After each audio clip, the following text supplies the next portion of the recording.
informative speech for my speech class. Don't know me, I'm James Cook, whatever. I'm gonna be skipping through a bunch of these slides as we talk. I'm mostly gonna be using it for key points for me being able to give the lecture. The slide is designed for a 4-hour morning lecture before a 4-hour hands-on session afterwards. So there's a lot of this that is gonna be a refresher for us that I'm just gonna skip through as we do it all the time. So, that's my family, my dogs. I had to put them in order of importance. That was us. So look at your smoke in this picture. It's the caption photo for the programs, developed by Dave Dobson is who created the art of reading smoke. It's a class he teaches. He's a chief up north. You can look at your smoke, be able to tell lots of things. And whether it's turbulent, whether it's laminar, we'll get into that in just a little bit, the different kinds of smoke.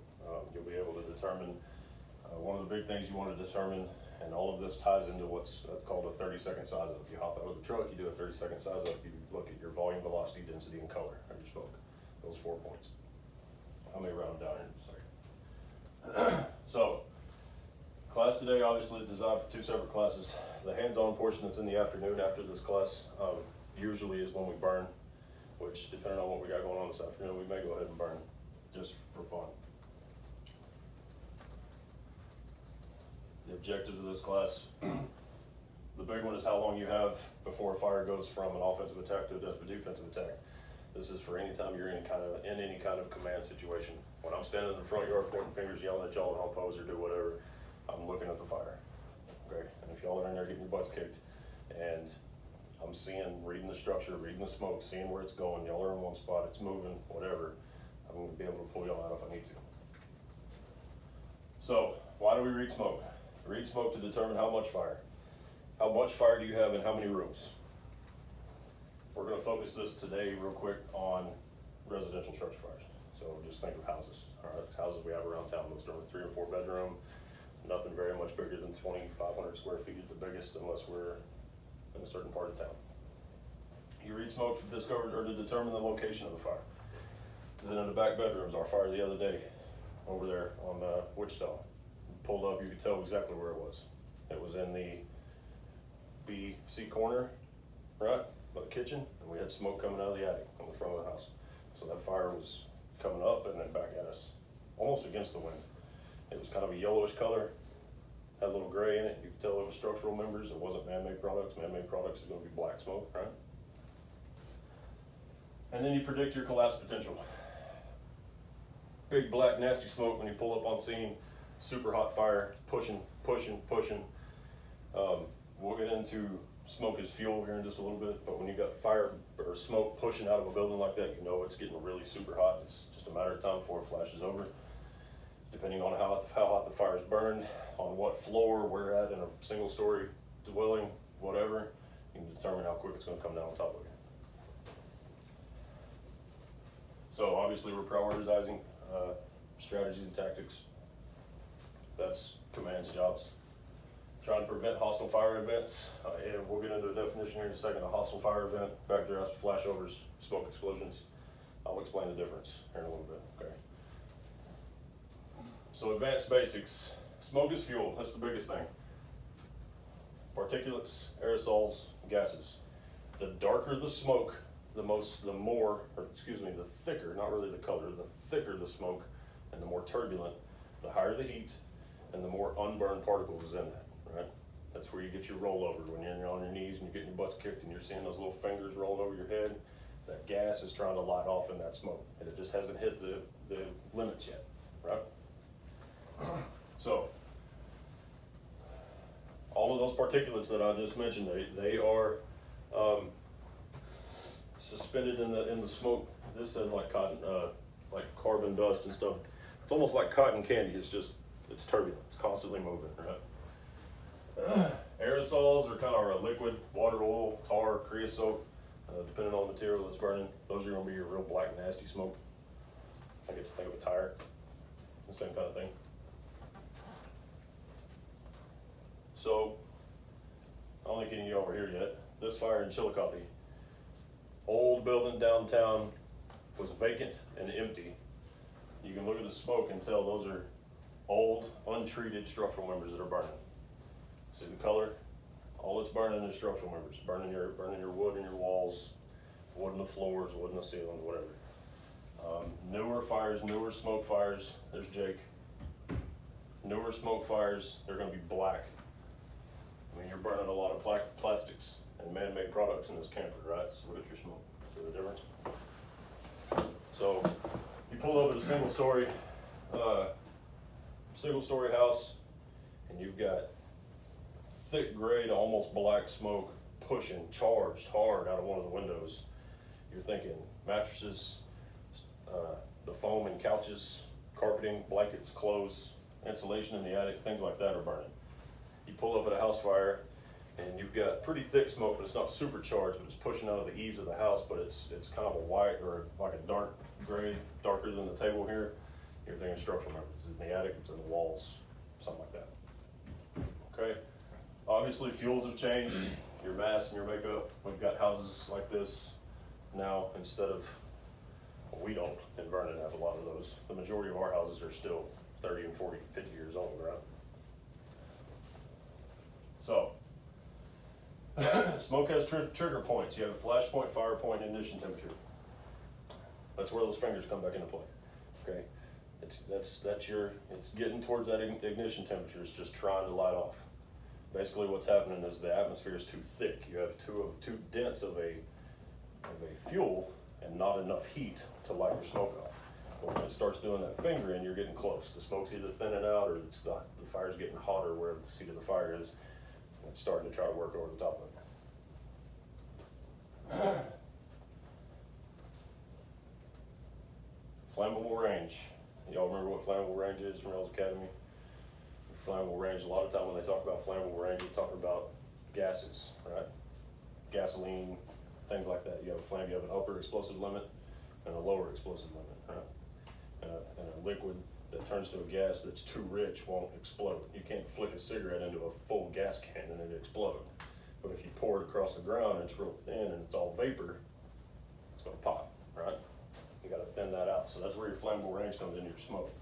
This is all too dense, too thick. As soon as a few of these windows start breaking open, the smoke gets a little thicker, that fire gets a little bigger at the seat of the fire. It'll start rolling out of these windows, and then the smoke itself will light on fire. And then as the smoke lights on fire, now you've got fire on the outside of the house, turns into a whole cluster. I'm doing my best to watch my language. So, too lean, too rich, and just right. Too lean. This is what it looked like at Northside when we first pulled up. Just a little bit worse than that, but not much, right? What happened as soon as we opened the doors?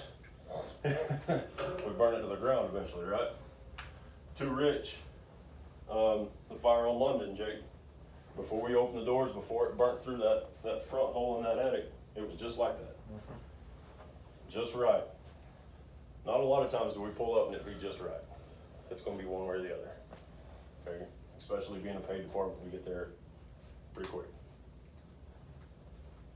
That's a cool video, we'll go back and watch it later. So, you need to determine what stage the fire in. We have 4 stages, right? Don't remember what they are?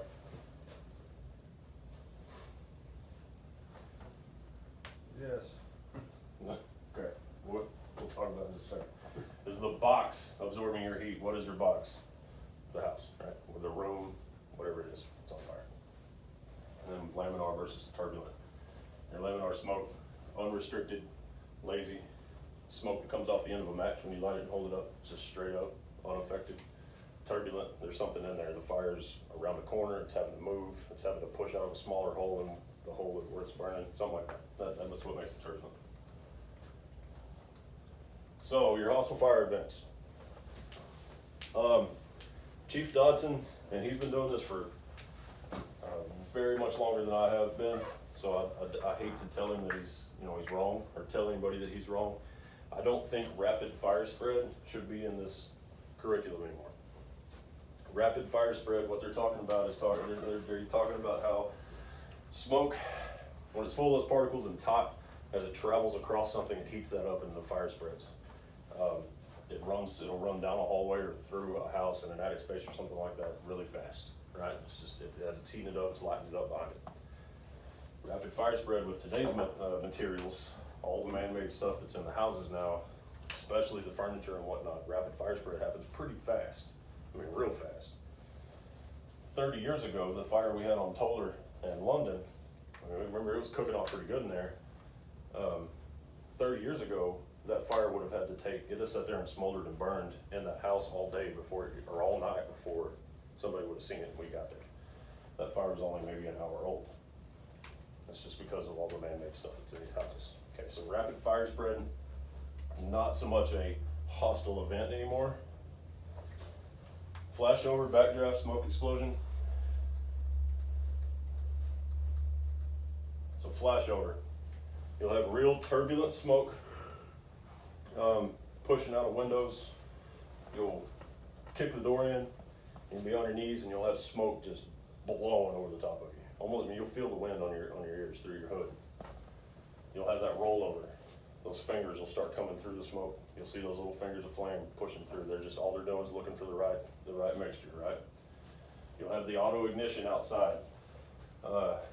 When that smoke's pushing and you get those fingers, those rollovers, those fingers will push through that smoke, and when they get to the outside of the building, that smoke starts dissipating, the mixture will be right. And you'll start seeing fire outside of the house, just like the fire in London.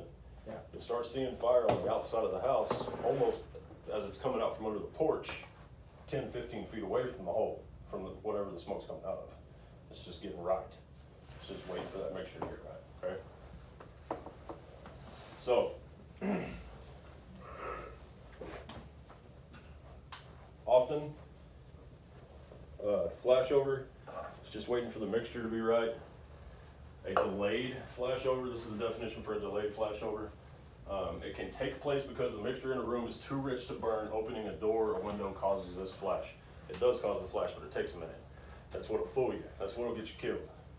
Because it takes a minute. You open that door, you kick them windows open or whatever, you get that smoke environment. You think you're doing all the good, you're ventilating. All that's doing is giving you false hope. You get an extra couple of minutes to walk in there and start fighting fire, and then it flashes. All of a sudden you go from a 500-degree room to a 1,200-degree room with the floor, and you're burning your gear off of you. Okay, so pay attention to your smoke. Pay attention to how turbulent that is. All right. A backdraft. A backdraft won't be, a flashover. You'll have real dark smoke. You'll have real dark turbulent smoke, and you'll have it worse when you open the compartment, open the box. A backdraft, you'll have yellowish gray smoke, and it'll be kind of puffing. It won't be super thick, but it'll be turbulent. When you open that box is when it will draw air, and when we burn later, I'll show you. It'll draw air in the bottom of whatever that compartment is. If you open a door or window or whatever, it could be even just in the corner.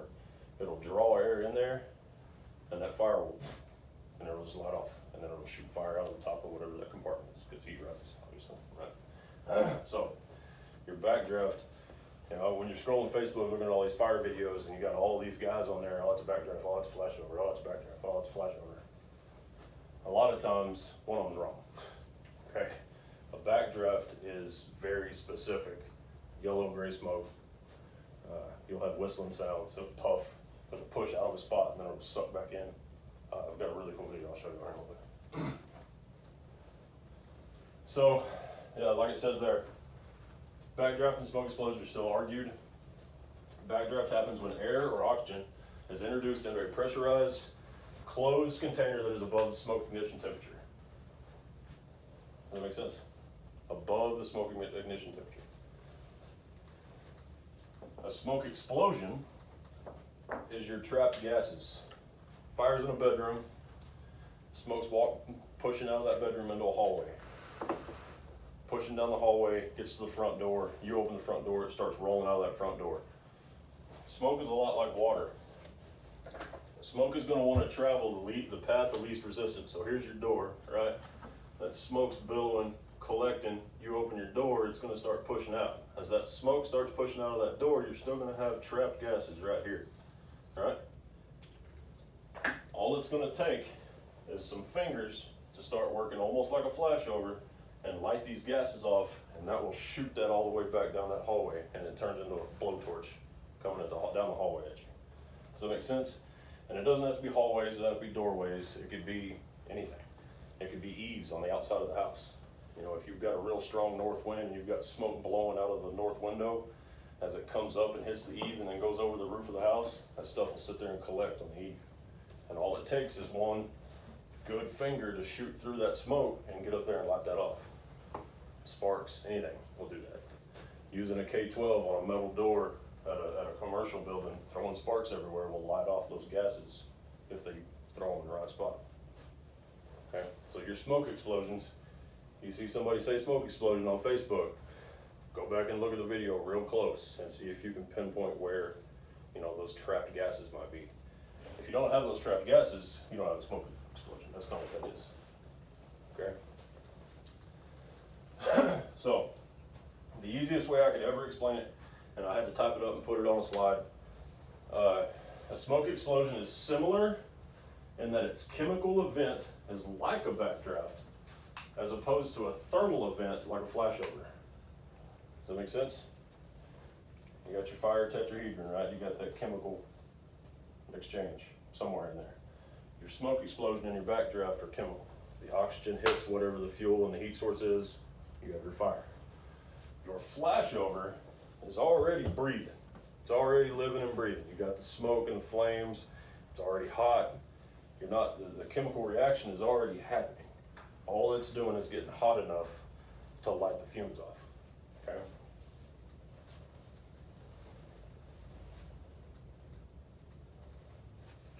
So, I'm gonna skip rapid fire spread. So, smoke reading's done outside, not inside. Can't really read smoke inside, okay? You're not gonna do any good. It's all on the outside. This is something that you'll learn smoke reading throughout the rest of y'all's career. And you won't really use it until you're standing in the front yard and you've got somebody inside, and now you're trying to read what's fixing to happen. You're trying to be a step ahead of them. Biggest thing with smoke reading, nothing is absolute. You can stand out there and say, oh, this is fixing to happen and this fire's going here and yada, yada, yada. And Mother Nature changes a south wind, southwest wind to a southeast wind, and all of a sudden smoke's blowing out an opposite window, and all that heat is traveling apart now a much cooler section of the house, and you're fixing to change the whole situation. That's all it takes. So you gotta constantly evolve your sizing. An active flame is at its end potential, right? It's done. What's it gonna do? It's gonna heat up what's around it and make more flames, but one flame is at its end potential. Smoke is your future of the incident. Again, real thick, black, nasty smoke pushing out of a window tells you super hot somewhere in the building, and all of that is pushing down here, and it is superheating everything from the seat of the fire to where it's getting outside. So your four-step process: volume, velocity, density, and color. Your velocity is your pressure. See your velocity in this picture? It's really pretty charged, right? So remember that: volume, velocity, density, and color. The hardest thing about reading smoke is dropping the light and heavy mentality. You don't have light smoke or heavy smoke. We don't pull up anymore and say we got light smoke showing or heavy smoke showing. Smoke showing is smoke showing. It doesn't matter what kind of smoke it is. Okay? Volume, velocity, density, and color. Well, that picture brings up some PTSD, doesn't it? That's north side. That's what it looked like when we pulled up. Looked just like that when we pulled up. It didn't stay that way very long. So your volume is always relative to the box. What kind of box do you have? Essentially, this fire, the box we had, the wind was hitting the smallest point on one end, on the north end, and pushing out to the smallest point on the south end. Well, the only way we were able to get in was on the south end. So when we pushed the door open and we went in there, every bit of that was blowing over the top of us. And we just gave it an opening. So we turned it, the fire was back here in this far corner, we essentially turned that into a blowtorch inside the house. We didn't have a choice. So your volume, it will tell how much fuel has gassed off. If you have a whole bunch of smoke, but not a bunch of flames, you've got a good amount of heat. You just haven't reached that potential, right?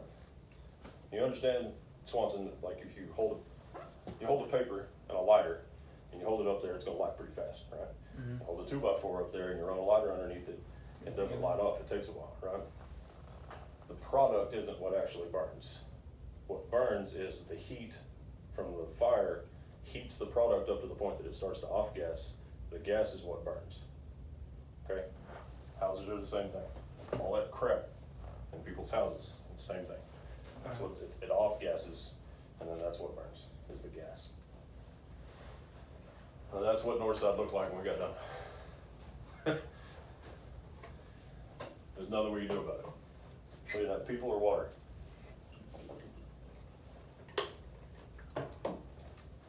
So, velocity, your pressure, your smoke, can indicate the volume of the heat. Helps find the location of the actual fire. It kind of gives you an idea. If you pull up and you got smoke like that blowing out of the AD corner there, it looks like your fire is probably going to be on the opposite side of the house, right? Because if you had fire on the AD corner, you wouldn't have this kind of smoke. You'd have flames shooting out the window, right? Or a much thinner smoke.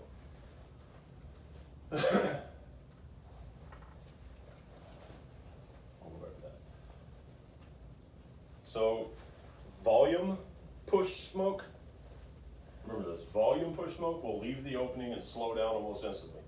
It'll push out of a window, it'll push out of a crevice in your eaves, something. As soon as it hits the atmosphere, it gets real lazy, okay? Heat push smoke.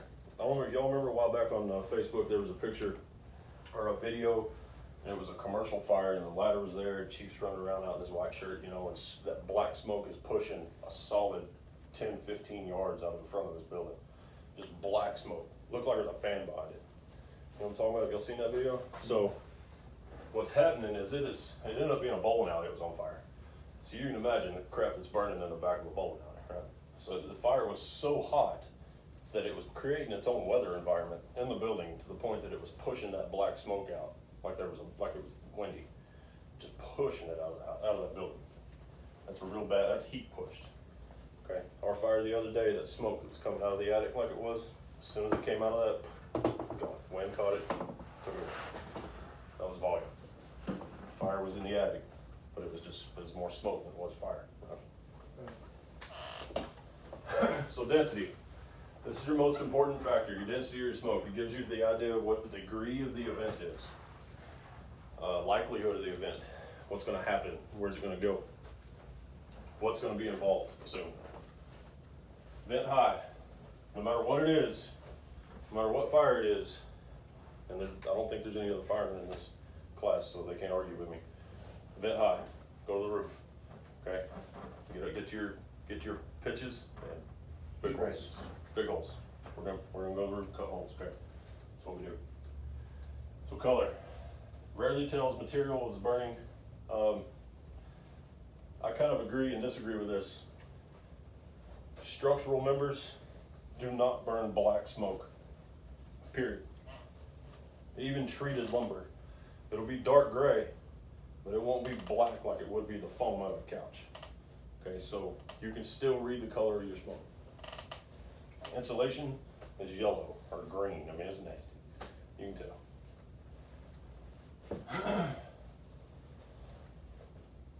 This has black fire in quotation marks. It's not really something that's used anymore. 20 years ago, black fire was that real hot, nasty, black, turbulent smoke pushing out of the front. That was what the old timers referred to as black fire. Because it's super hot, it just hadn't lit off yet. Those are the fires that make your helmet look like crap and you hang it on the wall when you're done. So, a few rules of thumb. White and slow smoke. It's early. Okay? Small fire. You got a fire like this in a room the size of those two tables. Okay? It's gonna be pretty small. White with speed. So if it's charged, if it's turbulent as it comes out of the exit. You got hot fire, but the smoke you see has traveled some distance. Something else to think about. The size of the building. The smoke at the north side house was pretty white on the south side, right? Well, all of that smoke might have been black as hell on the north side of that house, but as it was rising and then running through that house, it's leaving all of those unburned particulates on the walls, the furniture, and as it comes out of the other end of the house, it's white. Right? That doesn't make it any less cool, it just means it's traveled a long way. So if you pull up and you have that turbulent smoke, and you still have that charged smoke, but it's white or a light gray or even a medium dark gray, it could mean that your fire is in the back of the building. It could mean your fire is a long ways away from wherever you're going, wherever you're standing, right? Wherever it's exiting. So black and thin, fire's nearby. It hasn't had time to heat up everything around it. So your fire's in the front room. You got black smoke pushing out of the window right next to it. Okay. Black and thick means look out. That's when you're fixing to have that flash over event, right?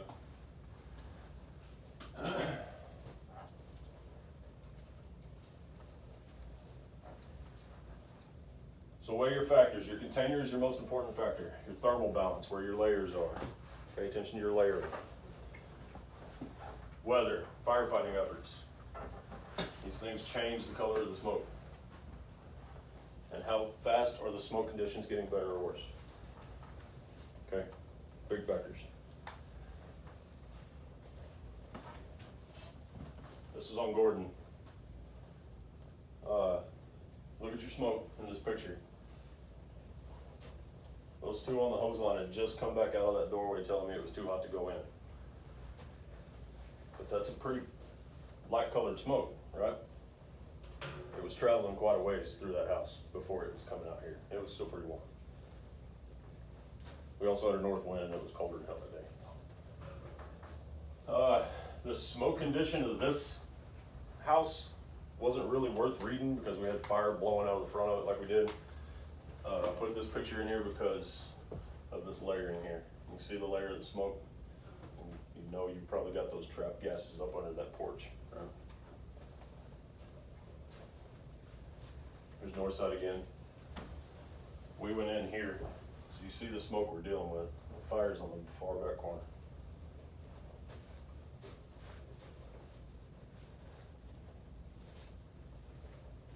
Is it the same one?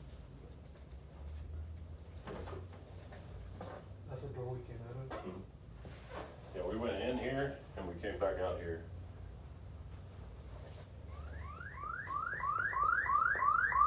I guess that concludes the presentation.